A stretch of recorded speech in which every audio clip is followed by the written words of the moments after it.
On a lancé le groupe de travail autour des réseaux sociaux d'entreprise pour voir quels étaient les impacts pour les producteurs d'information.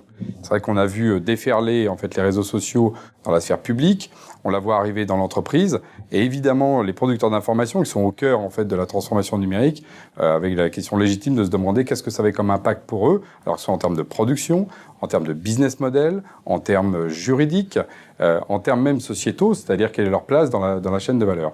Donc on a travaillé pendant plus d'un an pour arriver à un certain nombre de livrables qui ont été présentés lors de différents moments. Le travail a été surtout fait vis-à-vis des membres, déjà pour référencer ce qui se passait réellement au cœur de l'industrie.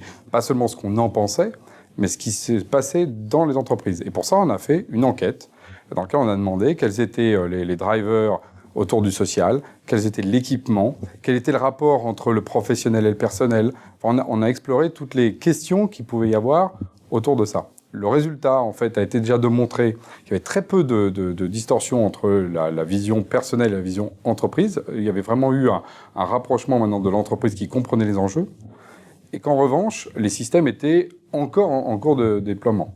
Le mail et les systèmes traditionnels étaient omniprésents, là où toute l'action des réseaux sociaux était en devenir, mais avaient supplanté les systèmes collaboratifs, les systèmes de GED existants, c'est-à-dire qu'on était vraiment dans une dynamique de mise en place de ces systèmes. Donc ça, c'est ce qu'a montré l'enquête. Ensuite, ce qu'a montré l'enquête également, c'était que les professionnels se posaient la question de ce que ça perturbait dans leur chaîne de valeur. Et là-dessus, par contre, on n'a pas eu de résultats flagrants, c'est-à-dire chacun ayant une option vis-à-vis de ça et que c'était encore un sujet à traiter. C'est pour ça d'ailleurs que le groupe continue d'ailleurs à travailler autour de ces sujets.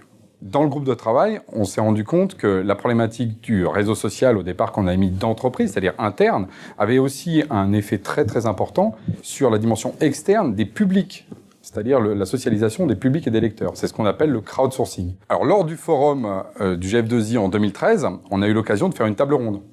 On a montré justement des cas pratiques, des exemples justement de cette transformation autour du crowdsourcing, c'est-à-dire le fait que des utilisateurs, des personnes lambda, j'ai envie de dire, aident à la production d'informations. Donc sont venus l'AFP, autour de la question justement de témoins autour de ce qui se passe d'un point de vue géolocalisé, l'IGN, autour de la question de l'amélioration des plans par les riverains eux-mêmes, pour dire, bah non, là, ici, il y a un changement, la rue a été modifiée, on a mis un trottoir, etc. Le Muséum d'histoire naturelle, avec justement du crowdsourcing et de la production d'intelligence autour des insectes, pour retrouver, en fait, des espèces rares. Et ils ont obtenu, par exemple, les seuls insectes nouveaux qu'on a découverts par ce biais-là, où on a trouvé des nouveaux insectes qui n'avaient pas été trouvés dans notre bonne vieille France.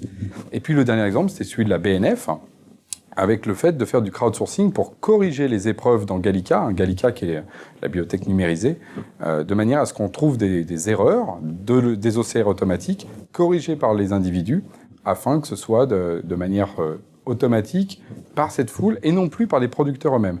Et donc là, on voyait effectivement tout l'inversion de la chaîne de valeur, dans laquelle le public, qui sont normalement les lecteurs de ces producteurs d'informations, deviennent, par le biais du social, eux-mêmes des producteurs d'informations. Et ça, c'est un vrai changement. Dans l'exploration, justement, de ces questions sociales, en fait, apparaît tout de suite l'action du volume. Et qui dit volume d'informations pose la question, justement, du big data. Ce qui nous a amené, justement, en 2014, à prolonger ce groupe de travail qui était très centré social autour, justement, du social data pour allier la problématique de beaucoup d'informations crowdsourcées, plus beaucoup de données, ça donne le social data pour faire de l'analyse. On invite d'ailleurs tout le monde à nous rejoindre dans ce groupe de travail pour réfléchir et produire l'intelligence de demain au sein du GF2I.